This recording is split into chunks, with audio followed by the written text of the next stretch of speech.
was an opportunity for the American lawmakers to fix accountability. Facebook founder and chief executive officer, who has been accused of doing little to safeguard the data of millions of users, was in the hot seat right before them.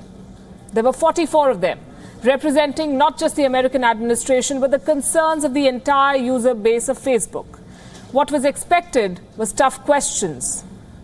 What has Facebook done to ensure data safety? Was it ready for regulation? Things like that. Instead, what the panel asked him was something like this. Listen in. Who's your biggest competitor? Senator, we have a lot of competitors. Well, who's your biggest? The other tech platforms, so Google, Apple, Amazon, Microsoft, we overlap with them in different ways. Is it an alternative to Facebook in the private sector? Yes, Senator. The average American uses 8 different apps to communicate with their friends and stay in touch with people, ranging from texting apps to email. Which is the same service you provide? Well, we provide a number of different services. Is Twitter the same as what you do? It overlaps with a portion of what we do. You don't think you have a monopoly? It certainly doesn't feel like that to me. Okay. Yes. Who's your biggest competitor? Is Twitter the same as Facebook? No, it's not. And these people are lawmakers. They frame legislation. Clearly, the panel had not done its homework. The CEO seemed better prepared in comparison. A picture of his note suggests that he was even ready to answer the question should lawmakers ask him to step down. But the panelists asked him philosophical questions instead, like this one. Does he think he's responsible for the mess? What was his idea of safety, and so on? Zuckerberg clearly has passed this test. He apologized, he admitted to the lapses on his part, and tried his level best to make a credible case for his brainchild, Facebook. We don't know about the senators, but the investors were convinced. Facebook stocks leaped by the time half the hearing was over. It was unlike any such previous hearing in the US, where Microsoft chief, for instance, Bill Gates, was asked to testify in an antitrust suit. Things were different then. The testimony before the Congress went on for days, where an eminent panel of lawyers accompanied the senators. And Mr. Bill Gates was asked industry-specific questions. In comparison, Facebook's chief is clearly having a cakewalk. The scandal hasn't really dented his company. At last count, Facebook had more than 2 billion monthly users worldwide. It remains the most popular social networking site ahead of YouTube and WhatsApp.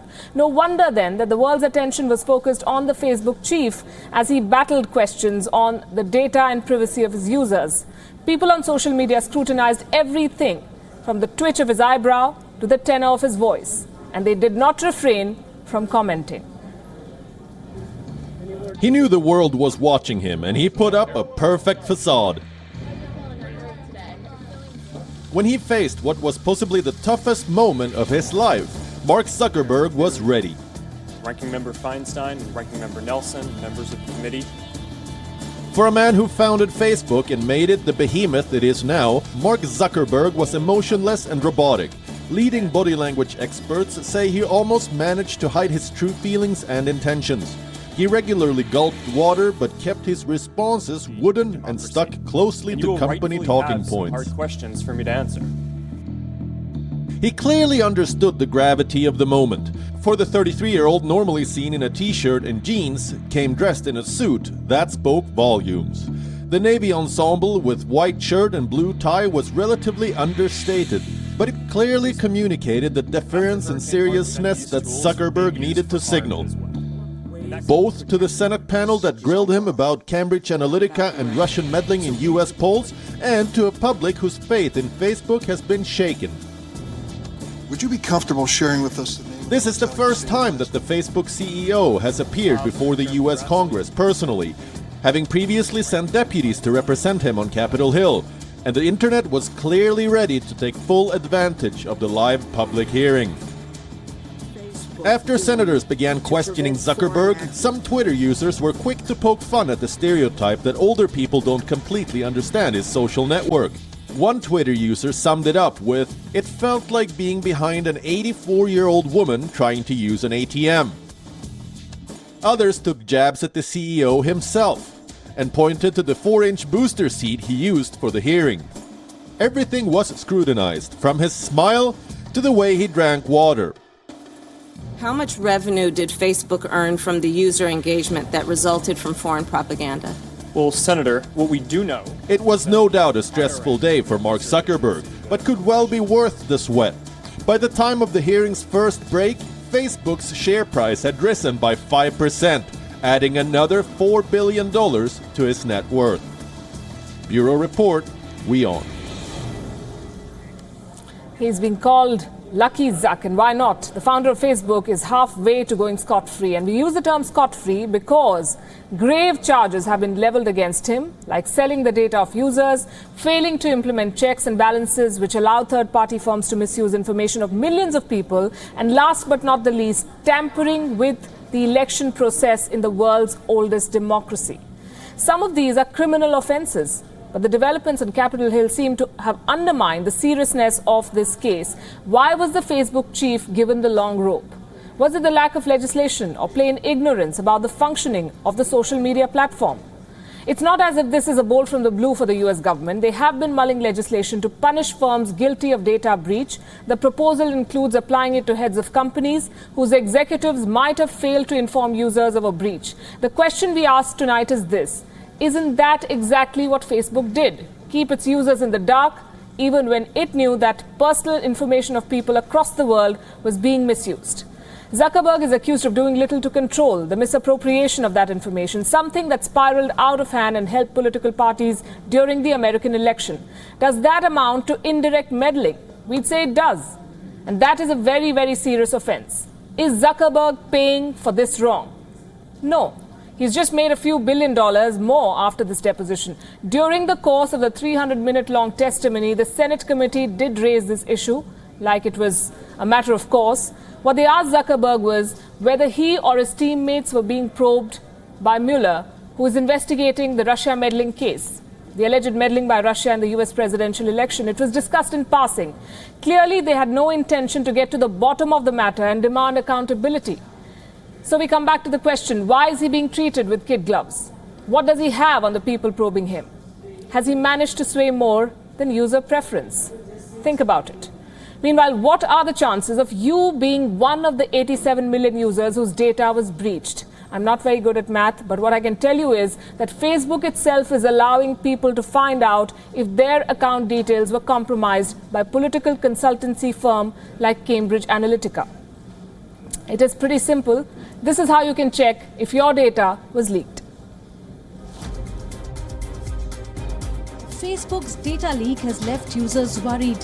They are not clear if their personal information was compromised. But the social media company is now making it easier for people to find that out. Facebook has started notifying affected users if their data was improperly shared by Cambridge Analytica. One of the notifications affected users are receiving reads something like this. We have banned the app This Is Your Digital Life, which one of your friends used Facebook to log into. We did this because the app may have misused some of your Facebook information by sharing it with a company called Cambridge Analytica. But if you still haven't received any notification, you can check if your account is safe. Log in and go to facebook.com/help. Type Cambridge Analytica in the search bar. Go to How can I tell if my information was shared with Cambridge Analytica? Go to the box Was my information shared?